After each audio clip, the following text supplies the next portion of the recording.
It's 6:30 on a damp March morning in 1967. The station platform glistens with last night's rain and the skeins of fog drifting across the tracks, making ghostly shapes of porters and huddled commuters. A distant, mournful whistle floats on the cold air, the promise of a steam engine rounding the curve, its plume unfurling grey and regal above the rooftops. You stamp your numbed feet against the chill, clutching a paper ticket sticky with condensation.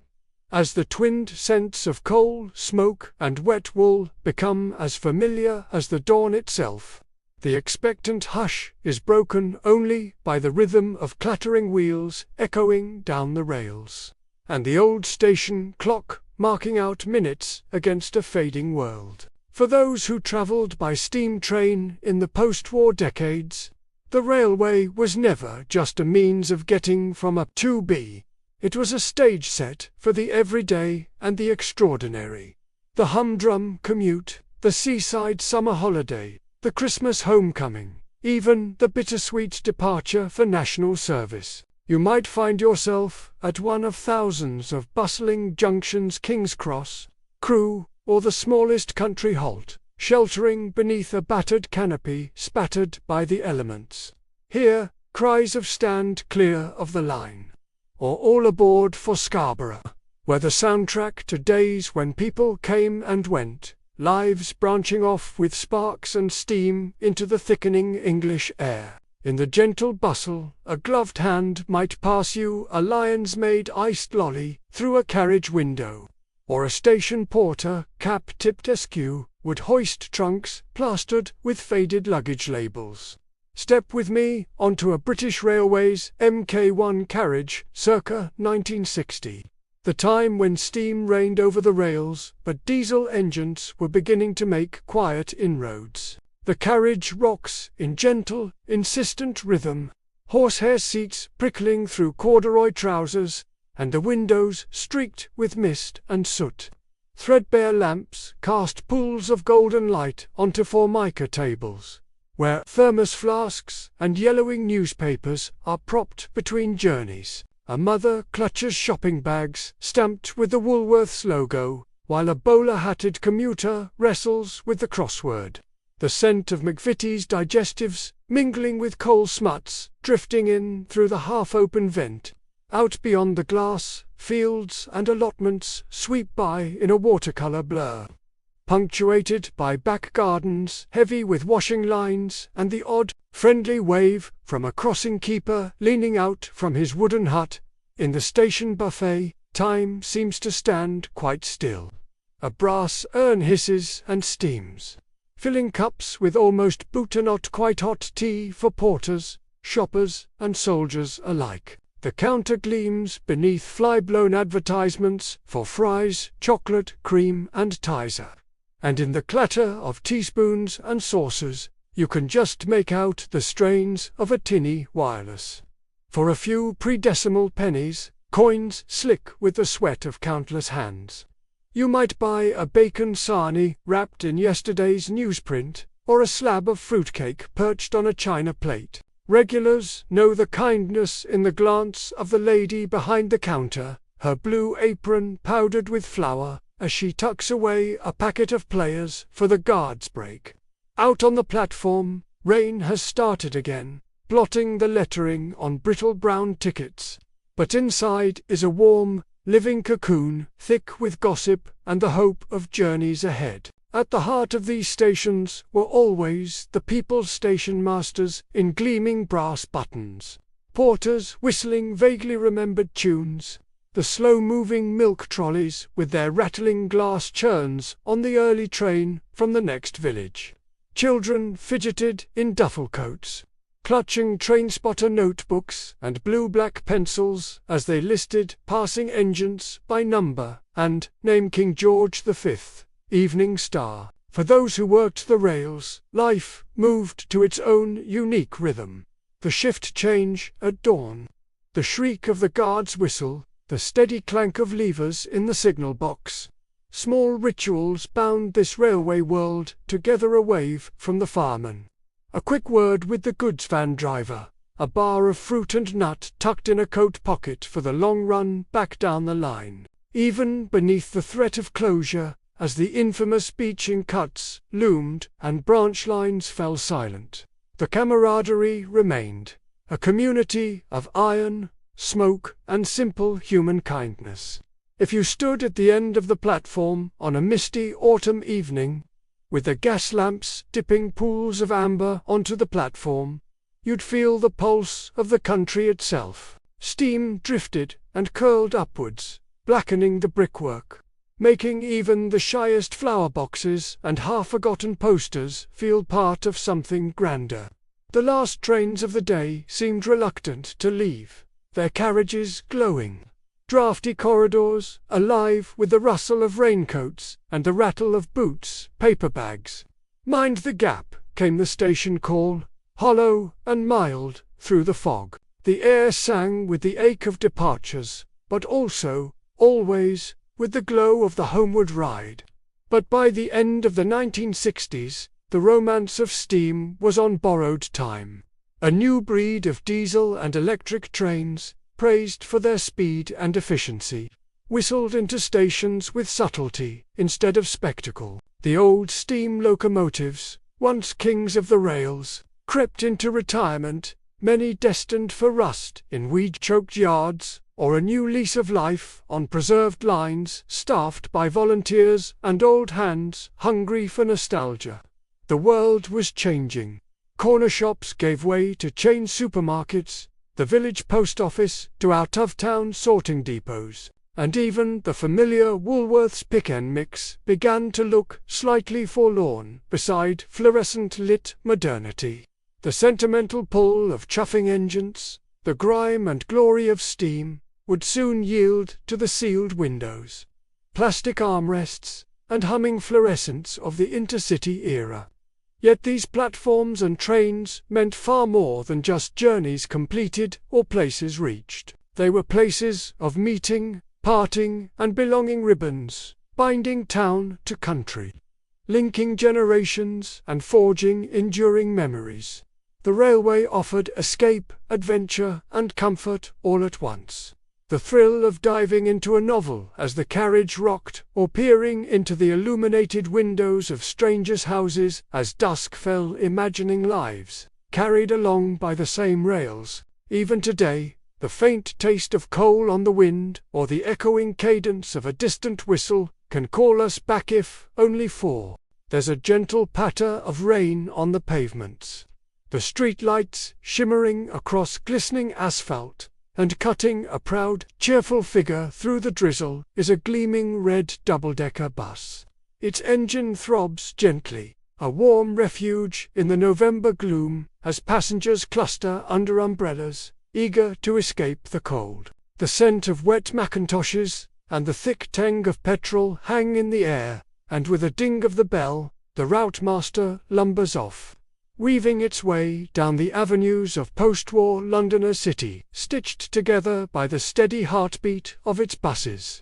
Upstairs, the world changes the moment you step on board. The clatter of feet across the ribbed rubber matting is softened by the muffled whir of the engine below, and the air is tinged with decades of tobacco, the occasional waft from a lion's-made wrapper, and something unmistakably metallic green drying on warm, scarlet metal.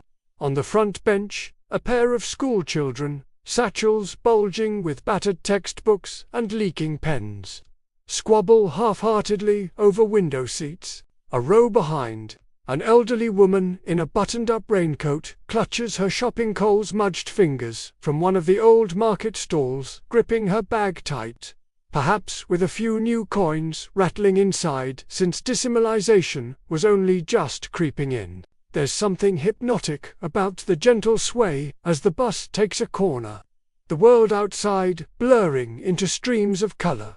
Corner shops with tins in pyramids, newsagents flashing Evening Standard headlines, and the ever-present red telephone boxes.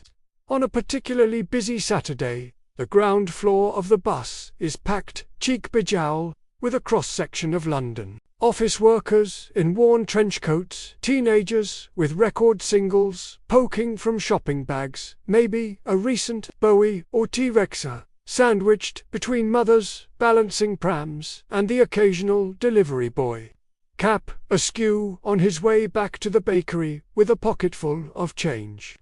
At the rear platform, the bus conductor is a familiar fixture, swinging deftly from pole to pole as the bus jolts. His ticket machine clatters, rats and tatters with the press and spool, and his call, "All aboard," rings out over the hissing brakes.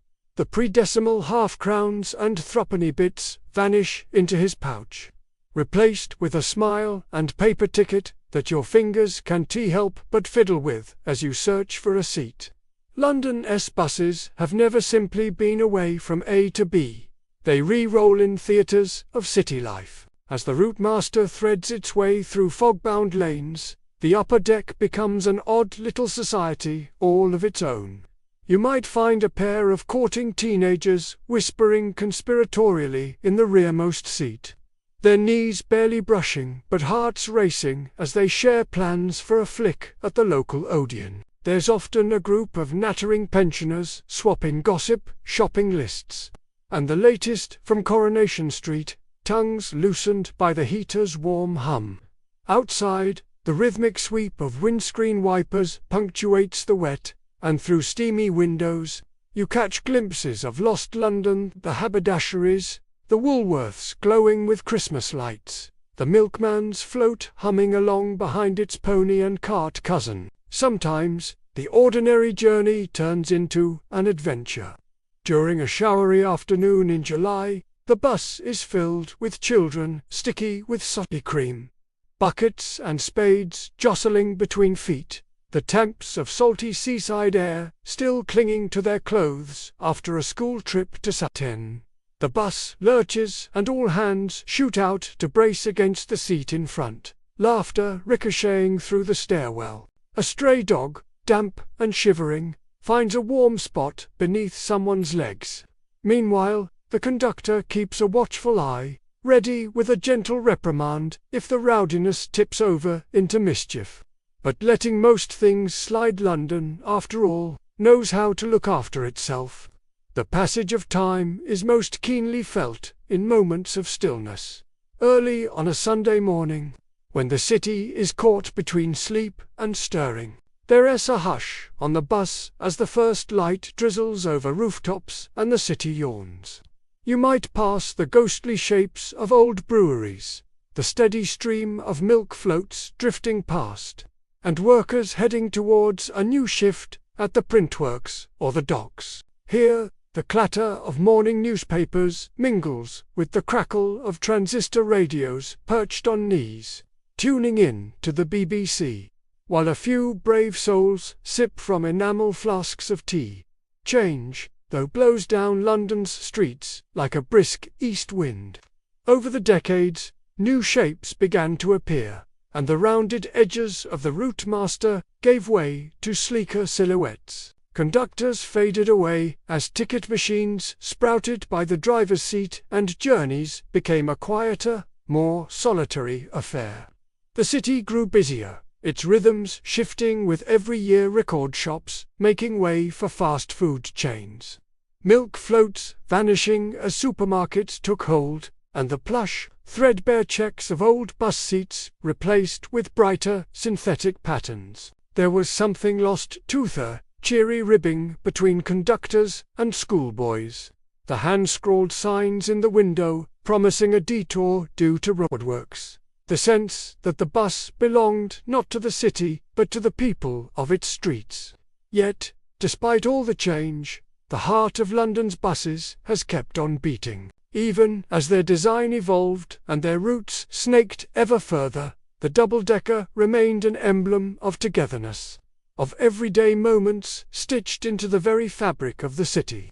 For many, it was on the bus they tasted their first iced lolly, daydreamed their route home through patchwork clouds, heard a neighbour's cheeky story, or glimpsed a first love in the upper-deck twilight. The buses shuttled generations to school, to factories, to Saturday matinees and hurried, rain-soaked homecomings, always waiting at the lamplit curb with the promise of company and shelter. So next time you spot one of those scarlet double-deckers cresting the hill, or recall the rattle of tickets and the fug of damp coats, take a moment to remember what they meant. To you, to your family, to your London. Was it the promise of adventure, a warm seat from the drizzle, the place you heard your best story or started your first day at work? We'd love to hear your memories. Do share your favourite London bus moments in the comments. And let's keep these The rain patters softly on glass as the early morning haze gives the high street a faint silver glow. Outside the baker's window, the first electric tram of the day glides into view, its polished sides gleaming in the weak sunlight, casting flickers along rain-glossed cobblestones. A bell rings out high and insistent, going between the awnings of corner shops just before its wheels spark gently over the points, awakening the town to another post-war day. Walk a little further and the aroma of fresh bread drifts from open shop doors, mingling with the ozone temps of electricity in the air. The milkman has already made his rounds, his float humming quietly in the side streets as he lugs pint bottles, cold and sweating, to the doorsteps. Across the road, a cluster of children in belted grey macks press against the tram-stop shelter's steamed-up glass, clutching mother's purse strings with hands that smell faintly of mobile soap and pocket apples. As the tram settles with a gentle hiss, the conductor hops briskly down, coat buttoned tight, ready to usher passengers aboard with a practiced nod. Copper coins and paper threepenny bits pass from hand to hand under his watchful eye, yellow tickets snapping from his wooden machine in neat rhythm dance as every day as the newsagent unlocking his grill for a fresh stack of Daily Mirrors. Amongst all these comings and goings, Mrs. Evans, the florist, polishes dew from her poppy-red blooms, poised in her window alcove right beside the tramline. The floral scent mixes incongruously with faint oil and coal trailing in the tram. Waker perfume unique to British towns of the era. She pauses, only to wave at Mr. Sharma in the sweet shop, utilizing a quiet moment before the regular crush of school uniforms descends for a paper bag of lemon sherbets and humbugs. Sometimes, the shop-front rattle as a tram passes is enough to set a glass jar trembling. A brief, thrilling moment where the world outside seems to enter the shop itself. It is market day, and rows of stalls line the edge of the tram tracks, their striped stalls heavy with produce, russet apples, muddy carrots, and shiny-topped bottles of vinegary pickled onions. The noise is punctuated by the chime of the tram bell, a brisk ding-ding that weaves itself through the calls of the fishmonger and the bark of the toaster salesman Espata. Nana Cartwright, with her string bags and army surplus coat, pushes across the tracks as the tram conductor gives a gentle, knowing signal. Folk know instinctively when to pause, when to hurry. Everyone moving in a clockwork ballet that has become second nature. After school, the pace changes. Teenage sweethearts, sleeves rolled up against the spring chill, hop aboard at the cinema stop, their laughter muffled by the trom's glass. Older folk, faces creased from decades of repetition, gaze across the rows of rooftops, their eyes drawn to the flicker of the tramspole as it sparks and sings against the overhead wire.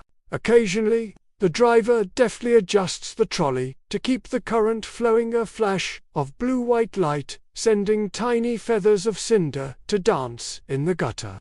Windows mist up with breath as passengers swap daily gossip, share the bus conductor's latest joke, or debate which new film at the Odeon is worth the shillings. Further out of town, trams negotiate narrower roads and little bridges, passing by allotments where the earthy smell of potato beds is sometimes strong enough to waft right through open tram windows.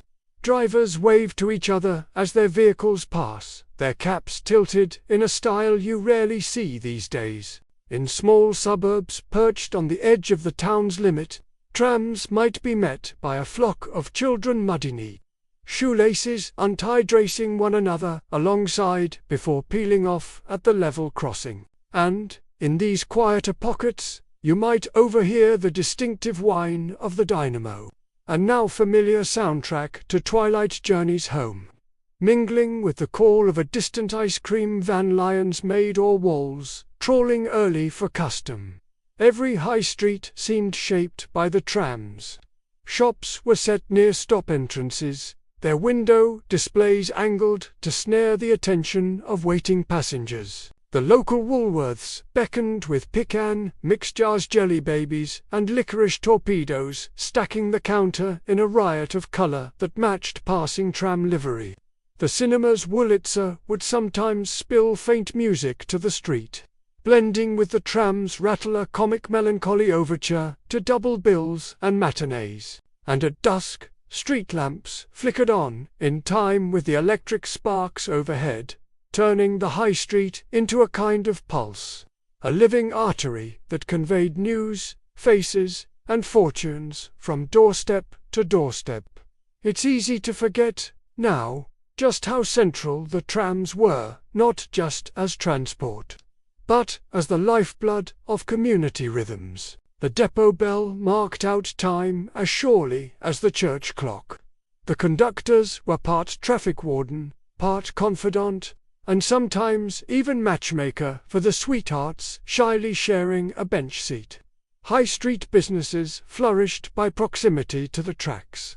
Shoppers could hop on for ha'pennies and be dropped outside the greengrocer, never more than a dozen paces from the next errand. News travelled fast, faster they're carried on the lips of regulars, or folded into hands on the tram itself. Rain or shine, winter or summer, trams were there, sheltering against the worst of the British weather. Their interiors steamed up with damp macks and the comforting temps of packet tobacco. But by the late 1950s and early 60s, the reign of the tram was threatened. With post-war optimism came the rise of private cars, new bus routes, and a government keen to modernize. Progress, it was said, ran on new rubber tires, not flanged steel. Gradually, the familiar clangs and bright windows disappeared. Tramlines were paved over, overhead wires fell silent, and high streets lost that spark, literally and figuratively, that came with every passing carriage. The shops remained, but something of the everyday theatre of British town life was lost. Rhythms collapsed into the anonymity of rush-hour traffic and the single-note drone of diesel engines. The odd town Blackpool, Sheffield kept their trams, but for most places, the change was abrupt, final. Yet, for those who remember, the sound lingers. A bell, a spark, a rumble through the stones. Dawn seeps pale and uncertain over a tangle of brambles, broken platform edge, and the last waning glimmer of frost on mossy slabs. The chill air hangs heavy with the scent of wet leaves and distant coal smoke, as if the morning itself still expects the rumble of an approaching train. For a moment, the world holds its breath at the forgotten halt, an in-between place where silence and memory entwine like ivy around rusted signage. Once upon a not-so-distant yesterday, England's small towns and villages pulsed with the comings and goings of local trains. Picture a crisp autumn morning in the late 1950s, a clutch of school uniforms clustered beside a battered wooden bench, pinafores and jumpers patched by thrifty mothers. The platform tiles are slick with dew, and at the far end, the porter stands with his baggage trolley, the iron wheels squeaking as he hauls wicker baskets packed with market produce. There's the sharp, clean tang of steam mingling with cold air whistles shrill, doors clattering shut, the anticipation of journeys begun. Here, the humble halt isn't just a waypoint, it thrums with life, a gathering ground at the edge of adventure. Afternoons in these stations unfolded at a slower pace, their rhythm marked by the chime of the station clock and the faint tick of a ticket inspector's punch. Coal-blackened bricks baked in the sun, radiating a warmth that mingled with the comforting smell of oily rails and long-dried tobacco smoke. Behind grimy ticket windows, the clerk, in rounded script, dispenses tickets. Third class to Barkston, and don't forget the transfer at the junction. A handful of silver from a battered purse exchanges hand-stanners, halfpennies, and the glint of a 2-shilling piece. Little ones peer through frosted glass panes, fingers leaving milky trails as they press their noses up to glimpse a train. A battered wooden trunk is hefted towards the guard's van, the rough canvas label fluttering in the breeze. By the mid-60s, the mood is shifting. The world beyond the platforms grows noisier, motorways spread like veins, and car ownership promises freedom from timetables and chilly waits. The old platform garden, once a riot of marigolds and sweet peas, is now more often scattered with crushed woodbine packets and the occasional Lion's-made iced lolly wrapper melting into soft tarmac. On summer Saturdays, families still gather. Picnic baskets, cardboard suitcases, and the faint buzz of a portable transistor atop checked blankets. The sharp snap of an enamel sign advertising fries, chocolate hangs above the waiting room, its colors starting to fade. If you listen carefully, between bird calls and the occasional laughter, there's space tangible and gentle where old steam once lingered. Then, almost overnight, the everyday bustle fades. Vicariously, the march of progress arrives. The rails once polished by passing wheels grow rusty and silent. In the early morning gloom, a final train departs, a scattering of regulars, a nod from the station master, the brief shine of carriage windows against the sodden bricks. Come Monday, the gates are chained, the timetable torn down, the wooden slats of the waiting bench splinter and rot. A lone child, skateboard underarm, lingers by the padlocked booking hall, graffiti etched where destination posters once beckoned. Blackpool, Scarborough, London, names now only half remembered. Rainwater pools in the hollows where scores of well-worn boots once queued for the early train to work. Decay takes hold with a quiet, persistent patience. Station signs, enamel baked by decades of sun, flake and tilt at unlikely angles. Starlings preen among shattered platform lamps. Foxgloves push up through grey ballast. Here and there, a derelict footbridge still stands, its metalwork freckled with rust, the wooden treads treacherous and slick in the mist. Laughter, once echoing beneath the iron canopy, lingers in odd corners, a remembered scrap from a village fete excursion, a shout of last one on's a rotten egg. As friends tour across the platform, the ticket office, shuttered and empty, carries the faint odor of old ink and fading hope, testifying in silence to all it once witnessed. Yet for many, these lost stations are far from forgotten. In countless hearts, they persist. The backdrop to first commutes, last embraces, childhood holidays marked by the excitement of luggage labels and the sticky anticipation of sweet shop Tizer, for retirees walking the footpaths where rails once hummed. There's muscle memory ducking instinctively where signal arms once stretched overhead, or pausing where carriages disgorged miners' shouts or briefcases in the lunch hour crowd. Sometimes when dusk leans early and the scent of rain merges with autumn, one can sense them. A community gathering, a welcoming glow cast by lamps beneath the shelter, a glimpse of the warmth within a crowd now dispersed by time. The closure of these stations tells a tale familiar across the country, a shifting of priorities. The pruning of branch lines during the infamous beaching years. the slow subsidence of local connections in favor of speed, efficiency, and modernity. What was once a lifeline is now a memory, shrouded in undergrowth. Villages, once mapped by the rhythm of train times and footfalls, grow sleepier. The high street patterns change.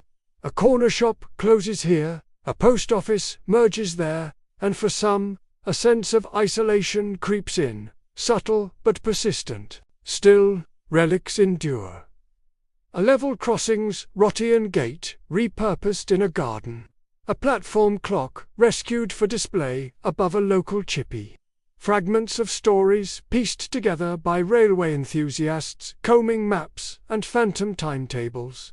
And so, the overgrown platforms and crumbling ticket offices become not only ruins, but capsules, repositories of lived experience, laughter, loneliness, pride, and change. They remind us that even as bricks tumble and signage succumbs to bramble and rust, what matters most is the memory of shared journeys and the flickering spirit of place. Each lost station is, in the end, a prompt to remember, to imagine the lives once gathered beneath that familiar iron canopy. Which lost station do you remember or wonder about? Perhaps you recall a platform idle, a long wait on a cold morning, or a first glimpse of adventure through rain-streaked carriage glass. Share your recollections in the comments below. And together, let's piece back the map of England's vanished platforms, one memory at a time. Dawn breaks pale over the terraces, the roofs slick with dew and pavements shining in soft amber from the last of the gaslight.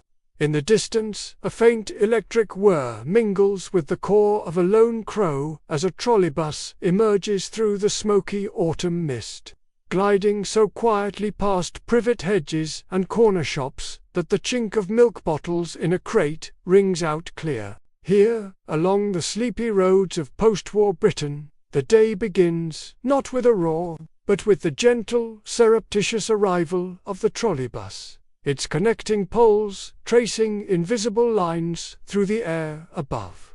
For many, the trolleybus was more than just a vehicle.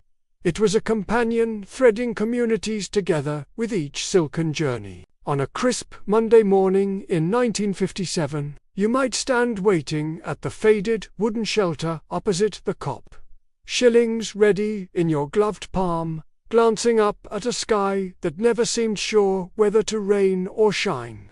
The approach of the trolleybus was always heralded by a crescendo of soft tire on tarmac and the almost musical song of electricity leaping along copper wires. For children headed to school, the platform was a playground of scuffed satchels and scarf-wrapped laughter, while the conductor, cap askew, deftly clipped your pink-kedged ticket with a flourish and a nod, his ticket machine hanging heavy by his side.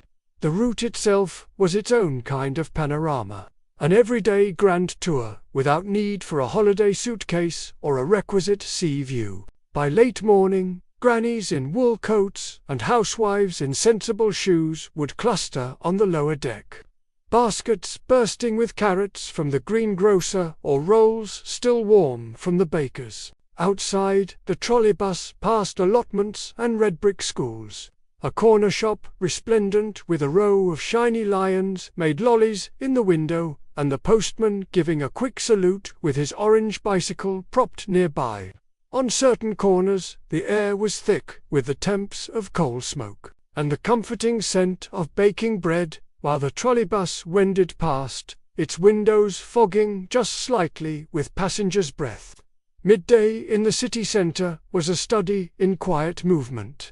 Market traders called out beneath striped canvas, wrapping up cheeses or shouting the going price for a pound of apples. The trolleybus halted beneath rows of Art Deco shops, where Woolworths beckoned with the finest pick and mix you could buy for a few coins, and newsagents displayed the latest Beano and dandy by the door. In winter, commuters piled on in rain-speckled max hats tilted against the drizzle. On humid days, The open windows let in the scent of pavement after summer rain and the spice of distant chip shops, promising a paper-wrapped supper later that evening. Evenings brought new rhythms. Workers trundled home, the bus conductors, tired but cheerful, banter, marking out the day's end. Up top, the rush of wind mingled with that signature electric hum. The world briefly blurred as the trolleybus sped under rows of orange street lamps. By the time it reached hilly outskirts, hedgerows glistening with rain, the bus lights cast a warm yellow glow down the aisle. For sweethearts returning from the pictures at the Rialto, or mothers with their shopping hauled up the steps. The trolleybus was a moving island of safety and routine, as dependable as the lamplighter making his nightly rounds. Sunday mornings felt different entirely, slower, almost hallowed. Little traffic braved the early hours, other than the odd milk float or delivery lorry. The trolleybus, moving with the patience of a church procession, offered panoramic views of the town stirring from its slumber. Sometimes, a pall of mist would cling to hedges and lampposts, muting the world into blues and greys. In those moments, with only the faintest buzz above and the gentle sway of the cabin, there seemed a kind of magic to gliding through half-empty streets at the weekend's quietest hour. The trolleybus was woven so thoroughly into the fabric of daily British life that it is hard now to conjure a time when its departure felt inevitable. It served as a social lifeline, connecting cul-de-sacs to markets, estates to cinemas, where every journey stitched together the lived experience of thousands. Yet with time, new priorities emerged. Diesel buses, flexible and free from their wires, swept in promising speed and modernity. Urban sprawl, rising motorcar ownership, and the craving for something sleeker or more self-sufficient hastened the decline. By the late 1960s, most towns bid farewell, not to grand fanfare, but with a sense of resigned progress, wires dismantled, poles uprooted, the quiet glide sacrificed for a busier future. The loss was subtle but profound. The soft rhythm of the trolleybus, the comfort of knowing where and when you'd see the same faces each day, the gentle glide through Sundays and rain showers all faded into memory. In their place arose a noisier, less distinct world. Petrol engines replacing that whispering hum, pressed tin signs overtaking enamel, and tickets no longer neatly clipped by a passing conductor. Some towns still keep a solitary trolleybus preserved in museums, their paint polished but their poles disconnected, silent reminders of a more measured age. Yet for those who lingered at misty stops in youth, or pressed hands to foggy glass on journeys to school and back, the recollection of trolleybus days endures in vivid detail. The distinctive tingle of anticipation, the taste of toffee from Woolworths on the ride home, and the quiet solidarity of companions bound together by electric thread. It is a world just out of reach, but not entirely lost. Were you one of those who waited in the morning chill, or perhaps drove the trolleybus yourself through sleepy suburbs? We'd love to hear your stories. What do you remember about trolleybus days? Share your memories with us in the comments, and help keep these gentle journeys rolling in the England time capsule. A veil of steam curls along the cold stone platform as the 8:17 train rumbles into the station. Brakes hissing, a gust of soot and iron threading through the morning chill. The air is dense with promise and purpose, woolen scarves pulled tight, shoes clicking briskly on the flagstones, and, almost beneath it all, that unmistakable warmth, the smell of overbrewed railway tea, mingling with sweet, sticky fruitcake, and the savoury perfume of a Cornish pasty, fresh from the oven. It's Britain between the late 1950s and early 70s, and, for a generation, setting off to towns, cities, and coastlines. The tea room or station calf is an essential part of the journey. Step inside one of these trackside sanctuaries, and you're greeted by a world that seems to hum with the life force of the network itself. Mugs thick as flower pots are lined in regimented ranks on the Formica counter, next to glass domes fogged with condensation, each sheltering a clutch of jam tarts or slabs of Victoria sponge. The tea, dark as gravy and as hot as the boilers below, is ladled from metal urns and sweetened briskly with scoops of white sugar. For a few old pennies, you can get a wedge of fruitcake so dense with currants it almost hums with energy, a portable comfort for the onward journey through fog or drizzle. The clatter of coins through penny bits and tanners, pre-decimal relics punctuate the practical ballet between calf worker and customer, hands scrubbed pink against the all-pervading chill. On the platform, the glow of a takeaway pasty cuts through the grey. Wrapped in waxed paper, fresh from the oven's belly, it's generous with its filling minced beef, onions, rutabaga, swaddled in buttery, flaky pastry. Fingers quickly warm round it as confectionery wrappers rattle in the breeze and a distant guard's whistle signals the coming train. Bus stops have a less stately air. But even on a blustery suburban interchange or beside a windswept road, battered snack kiosks and transport offer warming sustenance for those making the trip into town or heading off shift. Here, a mug of scalding and speedily buttered bap are solace after a rain-soaked wait for a double-decker, sometimes savoured alongside a Mars bar if pocket money allows. The charm of these places extends to their makeshift and dependable cast. Vinyl banquettes scored with the history of 1,000 tradesmen's trousers, wobbling saucers rattling on chipped tables, and milk jugs collecting a thin film of steam by midday. Behind the counter, a landlady or apron-clad attendant presides with brisk but genuine warmth. She knows the early morning regulars by their coughs alone, and has a sixth sense for precisely how strong a builder's brew needs to be. On the wall, tin signs for Typhoo or Bourneville peep through the fog, advertising a time before chain coffee invaded every corner.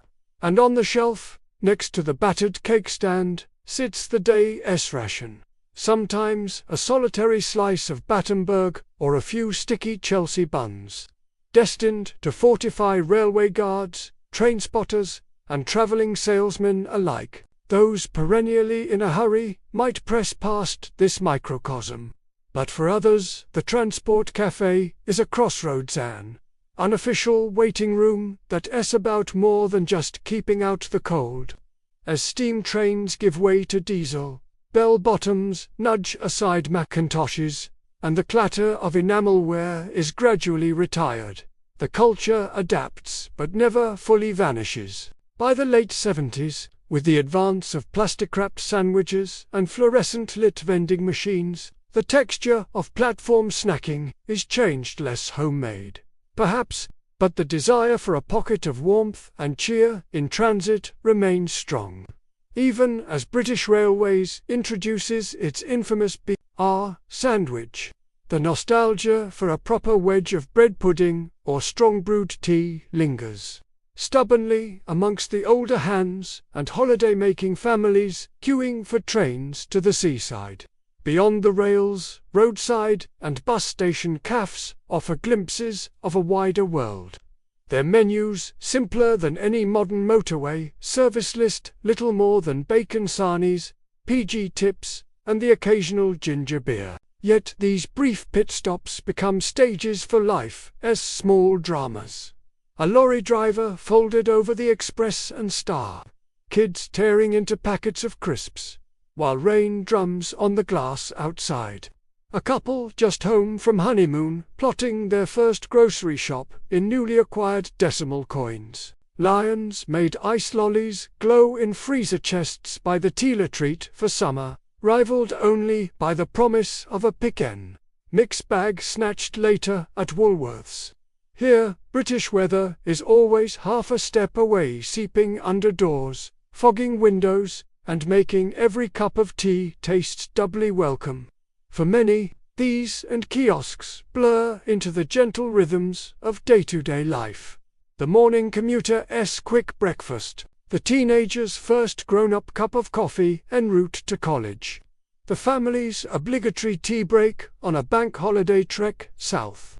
In an era before the uniformity of fast food franchises, there was a comforting roughness around the edges, tabletops worn smooth by time, and recipes adjusted to taste by hands that had measured flour and fat without recourse to a scale. The sounds linger, too, teaspoons clinking, the shudder of doors, voices muffled beneath an ever-present undertow of weather-wined rain, sometimes snow.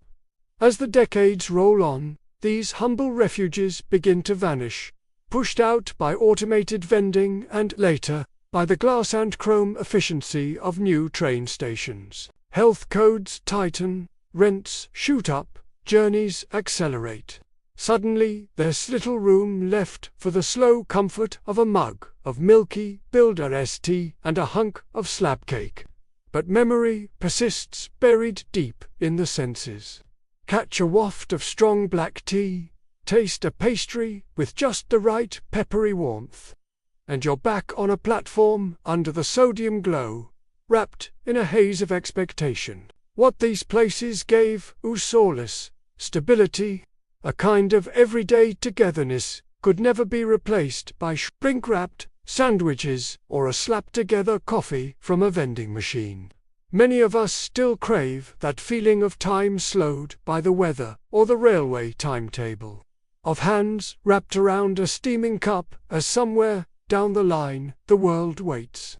Rain trails down the window, blurring sodium street lamps and neon signs into trembling ribbons of gold and orange. The bus heaves from the depot, tires hissing against the glistening tarmac, while the last few souls settle into their preferred corners, some dozing, others watchful. Outside, London is hushed, the clamour and clutter of the daytime city replaced by the whispered hush of midnight, with only the occasional echo of laughter or the squeal of a distant taxi breaking hard round a bend. Night service, two simple words that conjure a whole hidden world, Britain slipping into half-shadow, where buses, trains, and carriages keep moving after most have turned in. These trips were never about convenience, really, they were rites of passage, miniature adventures stitched together by the hum of old engines and the camaraderie of nighttime strangers. Picture the top deck of a routemaster, the air thick with the mingled scents of damp wool, cigarette smoke, and, if you were lucky, the faint trace of someone's leftover fish and chips. At the back, a couple of teen school ties, SQ-swap, comic books, pocket money, tucked safe as the conductor makes his way with a jangle of coins in one hand and a punch machine in the other, his cap tipped low against the glare. For some, the last train was necessity, not novelty. Factory workers, grease still under their nails, would claim window seats on the late service home, boots kicked out, closing their eyes as the train shuddered through tunnels lined with yellowing tiles and chipped enamel signs.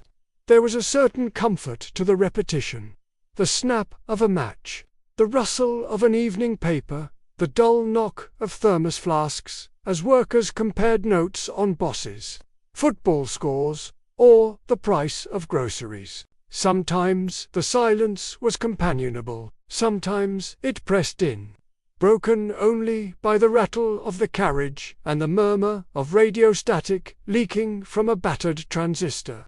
Past midnight, town centres shifted from commerce to mischief. The handful of buses still running would sometimes scoop up post-pub stragglers, a ragtag collection of office workers, shop girls, punks with heavy eyeliner and battered copies of NME peeking out of worn shoulder bags. The bus's fluorescent lights, flickering and cold, cast everyone in pale, spectral hues, making rich suits and dinner dresses seem almost tragic in their grandeur. These journeys were thick with laughter, singing, and the low-level scheming that flourished at the end of a night chance romances. Impromptu chip suppers, confessions, and complaints about the local council or the wretched weather. The conductor would let things slide so long as no one caused a scene and, sometimes joined in, cheerfully reminding passengers to mind the stairs as a gust rattled the door and sprayed rain onto the floor mats. But perhaps the greatest magic belonged to the near-empty carriages, moving through the drizzle long after midnight.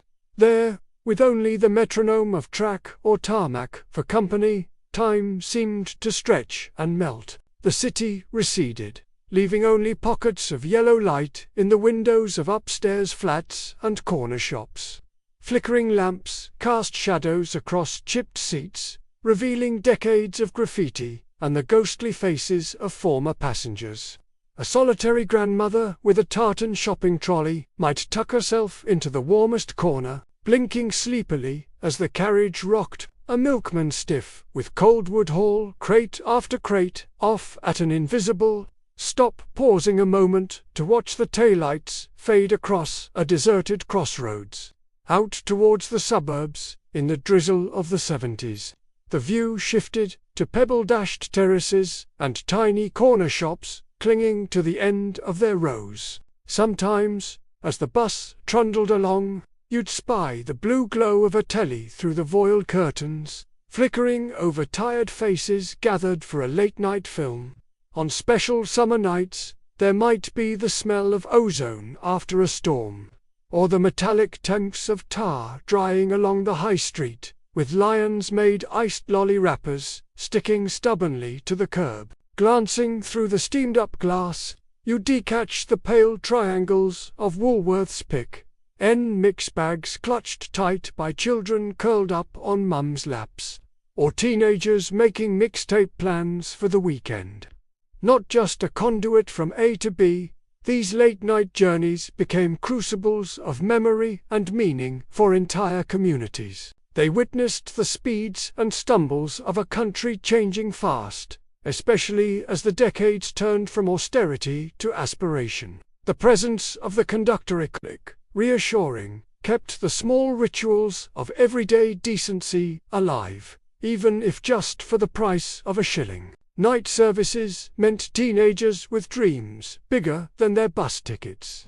Shift workers crossing invisible boundaries between home and clocking on, new arrivals marveling at their first British drizzle, and old-timers still able to reach a late bingo night or the Arms for a quick half before closing time. There was belonging here, found in brief nods and small talk, in the shared discomfort of hard seats and the soft, sturdy rhythm of British transport padding relentlessly towards dawn. Yet change came, gradual and inexorable. The ranks of uniformed conductors thinned with the arrival of one-person operation, as design and economics nibbled away at the quirks and comforts of the old routes. Buses became more sterile, train carriages brighter but somehow colder. Ticket machines replaced ticket men, and night services dwindled, as both traffic and tariffs grew harsher. Supermarkets edged out the little corner shops, and Thatcher-era privatizations changed the face of everything. The night rides that linger in memory grew rare still, therefore, festival days, strikes, or Christmas Eves, but never quite the same. Those who commuted by cassette Walkman and those who hitched a midnight ride home from the rugby club found themselves on ever later, ever emptier scheduled services, the magic leaking away with each timetable revision. The night service, with its pooling rain and mismatched company, its promise of mischief and the silent promise of getting you safe, left a deep mark. It belonged to the in-between hours, when the best stories began or ended in a splash of puddles at the curb, a slam of the door, the knowledge that, for a few precious moments, you could be both lost and found in the city's after-dark heart. So, were you among those who rode through the rain-soaked hours? Did you ever nod off under flickering lamps, plot your escape after last orders, or spot the same familiar faces sharing the journey home? Pop your memories in the... It's 7:30 on a brisk autumn weekday, and the mist still curls around the rows of terraced houses like a familiar shawl. Down on the corner, amidst glistening cobbles and chiming bicycle bells, the number 74 double-decker groans to a halt. Its red and cream livery is already flecked with drizzle. But the real warmth comes from somewhere else. A cheery face leaning down from the platform. Navy uniform, straight as a dart, change pouch at the ready, and ticket machine slung like a bandolier. Up you hop, steaming windows beckoning, as the conductor greets each passenger with a practiced blend of wit, patience, and soft authority.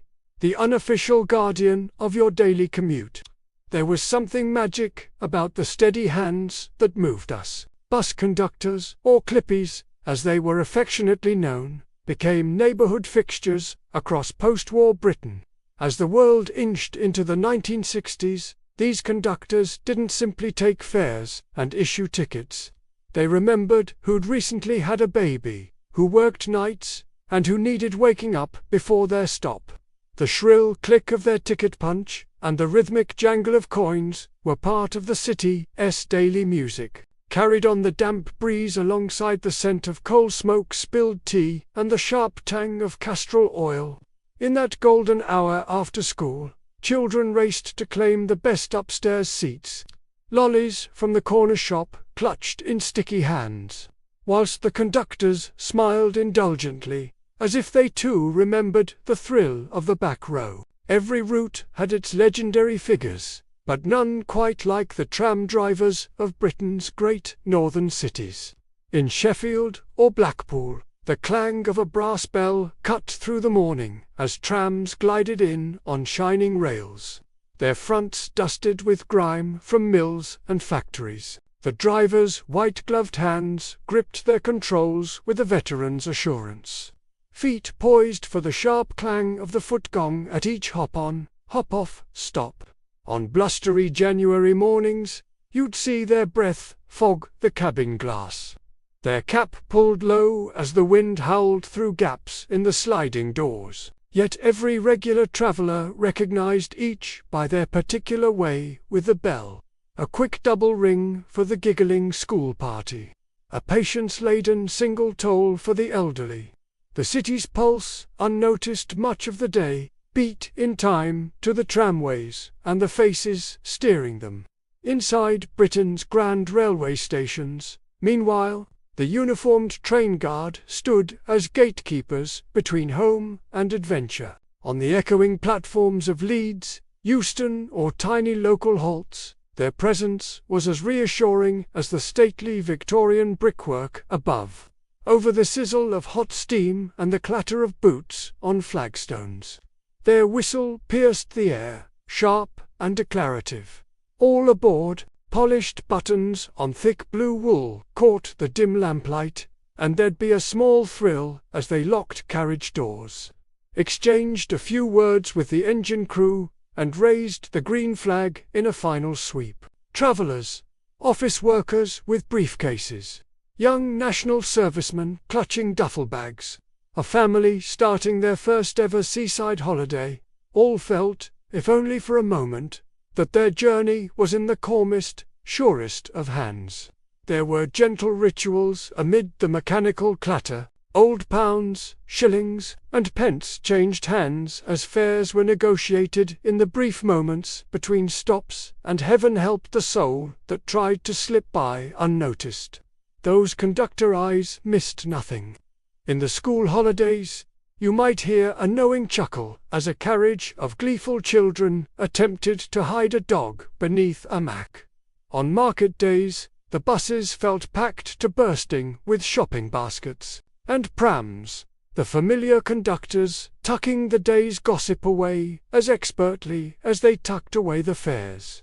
Some would compose rhymes or riddles for a passenger's birthday. Others dispensed life advice somewhere between the city centre and the final terminus, while a lucky few, blessed with a good service badge, might slip an extra smile or a gentle word to a lonely pensioner travelling into town for their pension or to meet old friends at the calf. But not all faces in uniform were purely about discipline. Behind the brisk efficiency was often a pride. Stitched into each cap and collar, the act of donning the uniform meant something. It marked these men and women as stewards of both safety and civility, a buffer between the chaos outside and the ordered ebb and flow of British transport. They became a thread running through countless private stories, putting a hesitant bride on the right train to her new home, guiding a lost London tourist to her seaside guesthouse with a wink and a walking map, or, as strikes and slowdowns swept through the 70s, patiently explaining the latest timetable changes to a frustrated crowd, voice unbroken by the simmering discontent of an anxious public. Even the routines of their work bore the stamp of the era. A conductor's change machine, heavy on the hip and tinged with brasso polish, might have been filled with bright new decimal coins after 1971, but for decades before, it bulged with threepenny bits, chunky half-crowns, and sixpences smooth from 1,000 trades. The chalkboard at the terminus listed routes in looping hand, and the soundtrack of any street was layered. Engines rumbling, luggage clacking, cheerful greetings exchanged over the clink and snap of tickets dispensed with a flourish. On the coldest afternoons, as condensation streaked the window panes and the inside hummed with talk, there was even a kind of comfort in the shared knowledge that someone, that clippy, that guard, that driver, was looking out for you, rain or shine. Over time, something in the landscape shifted, and not just the shape of the vehicles on the road. The brisk days of conductors darting between passengers dwindled as one-person buses and automatic doors arrived. Trams in many towns vanished beneath tarmac until heritage lines brought them back for tourists and enthusiasts.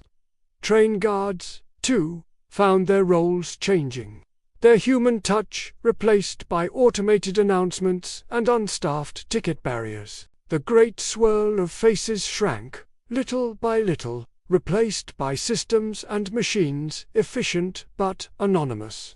What was lost in this transition was perhaps more than just conversation or a familiar greeting. It was a kind of day-to-day fellowship, a sense that someone was watching the world alongside you, keeping an eye out for obstacles and opportunities, soothing nerves and sparking the odd smile. Yet, in the memories of countless Britons, a thin mist hangs over the platform, the clatter of footsteps echoing against the marbled tiles as the morning train exhales smoke across the platform edge. Light from the glass canopies splinters silver across polished boots and battered suitcases. Somewhere, the distant clang of a signal box strikes up, mingling with the chorus of porters and the sweet drift of toasted goods from the station buffet. In this interwoven tapestry of rail and rain, British cinema once found its pulse, transforming everyday journeys into the stuff of golden legend. Cast back to the post-war days, when austerity lingered just behind the lace curtains, and yet the silver screen glittered with dreams. Trains were more than mere transport. They were arteries running through film after film, after film, a conductor for romance, suspense, and working life. Films like Brief Encounter, with trembling hands and stolen glances beneath the flickering station lamps, set a mood that clung to real platforms for decades. You could almost taste the tanks of coal smoke, alongside the stale aroma of tea poured from chunky white cups in the station tea room. Mid-century cinema adored the scenery of British railways. Steam trains blustered along the Kent fields or wound through Yorkshire valleys, their curves and carriages captured in high-contrast black and white. Sometimes it was the sharp click of a ticket punch from an earnest guard. Other times, the crescendoing whistle slicing through a foggy night. These journeys spoke of possibility, longing, or the simple pleasure of a lion's-made chalk ice consumed as carriages rocked gently over the rails. Then, as the 50s modulated into the bright hum of the swinging 60s, buses and coaches clamoured for their own share of cinematic limelight. Red double-deckers became household icons, both in real life and reflected on screen. In comedies and kitchen sink dramas alike, conductors in pressed uniforms jingled their coin pouches filled with sixpences and shillings, while upper decks brimmed with coiffured hair, miniskirts, and the mist of a rainy morning on the high street. In small towns, the local bus depot emerged as the unspoken social centre, a pause point where gossip, romance, and the slow-turning gears of post-war reconstruction all jostled for a seat. Films harnessed these spaces as microcosms of British life, a boarding pass to camaraderie and class struggle alike. Even the rattle of the destination blind, flicking between cemetery gates and seafront, was rendered poetic, dense with a sense of place and the comforting thrum of an idling engine. Trams, too often overlooked, chimed in with their own distinctive song, particularly in the north, where cobbles gleamed with drizzle and the streetlights started up before tea. Trams made cameo appearances. In gritty realism or light-hearted capers of the 70s, their bell and whir were the soundtrack to everyday urban adventure. Picture Blackpool's promenade, a late afternoon when the wind from the Irish Sea cuts through your duffel coat, while illuminated trams glide past with holidaymakers dozing behind steamed-up panes, sand still clinging to their shoes.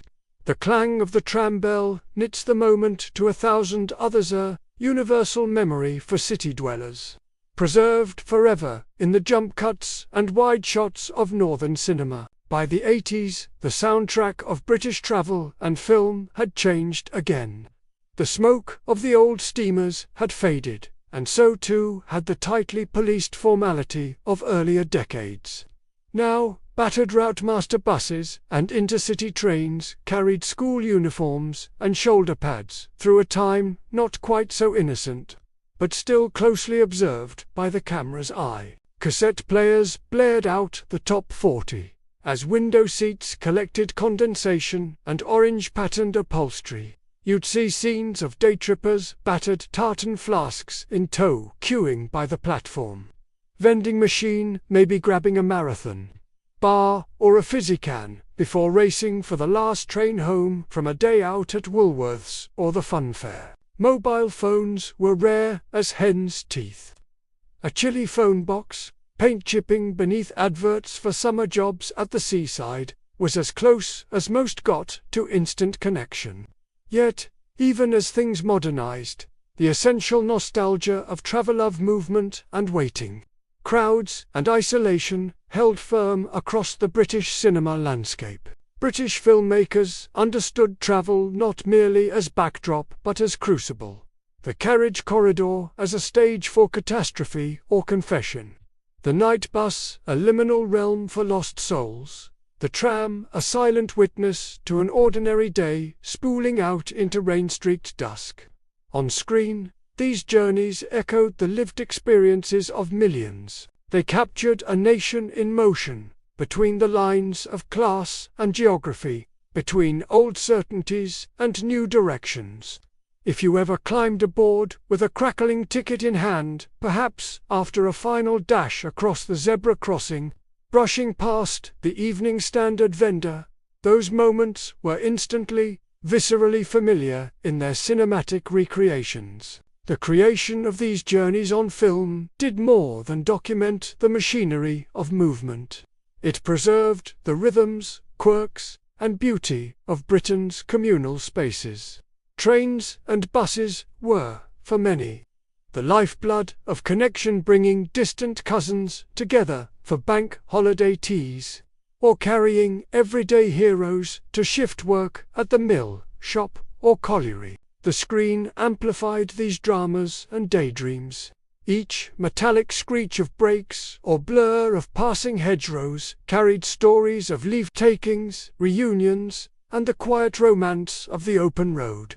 Even the practicalities rummaging for a halfpenny change, peering for the conductor's nod, emptying crumbs from Woolworths' pick-and-mix bagby came touchstones of a shared identity, as real on-screen as in the tangle of real-life memory. Yet time, ever relentless, swept away many of these sights and sounds. The beaching cuts signaled the demise of branch lines and rural stations. The age of strict transport uniforms slipped quietly out of fashion. City streets saw fewer trams, more flashing headlights, and the gradual disappearance of coin-operated ticket racks. Modern bus fleets and shiny rolling stock brought new conveniences, but the patina and poetry of the old ways became the stuff of memory and film. Where once the air smelled of oil, warm paper tickets, and rain in stone buildings, it grew cleaner but somehow less distinctive. Change was inevitable, and with it came a sense of something both lost and lovingly preserved, stitched forever into the sights and sounds of great British films. Looking back now, these cinematic journeys remind us that transport was rarely mere transit. It was community, adventure, and a wellspring of stories. A foggy morning clings to the edges of a northern railway platform. It's 1968, and you stamp your feet against the cold. Clutching a small rectangle of stiff card between mittened fingers, there's the faint whiff of coal smoke in the air, the distant metallic clatter of points shifting, and behind it all, that unmistakable rasp as a uniformed conductor plucks your paper ticket, crinkling slightly, from your grip. For a brief, tangible moment, the journey ahead is captured in that bit of printed pasteboard. Your destination in faded type, its edges softened by thumb and time. Across post-war and swinging 60s Britain, the paper ticket is more than just an access pass. It's an everyday artifact threaded through the routines of millions. Picture a bustling corner shop on a Saturday morning, the bell above the door tinkling while pensioners queue to post letters. Children fidgeting with their bus fare ready in shillings and sixpences.